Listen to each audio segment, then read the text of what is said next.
Another vlog na naman tayo mga palangga. For today's video, magluluto tayo ng spaghetti. Hindi nakakasawa para sa mga bata kasi ito'y vlog pa nung birthday ni Faith. So ayan na ang inyong palangga. Nakaligo na yan at ready nang sumabak sa pagluluto. So ayan, nagpainit na po ako dito sa isang kawali at ipiprito ko lang muna ang ating hotdog. Gusto ko kasi nakaprito na yan bago siya iluto. At dito naman sa kabilang kawali at tayo magigisa na ng ating giniling. So yan, nilagay ko yung bawang sibuyas. Pagkatapos sinangkutsa ko lang ang giniling natin.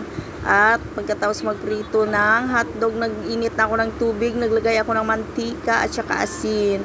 So ayan, napakasimple lamang ang ating lulutuin na spaghetti. Walang kaarte-arte. Ang mahalaga masarap pagkatapos natin lutuin, and swak sa panlasa ng mga bata. So ayan, naglagay ako ng kaunting mushroom at pagkatapos binalik ko na ang ating hotdog na pinrito kanina. Lagyan natin ng cheese para mas masarap. Kalahatiin natin yan at ang iba mamaya ipang toppings natin. At ito pala ang ating pampatamis sa ating spaghetti, ang ating condensed milk. Tinikman ko lang at luto na rin ang ating pasta. Ilalagay na po natin para magsama-sama na sila lahat. Sana sama-sama. Ayan, halo-haluin lang natin. Pagkatapos luto na. Follow for more mga palangga. Bye!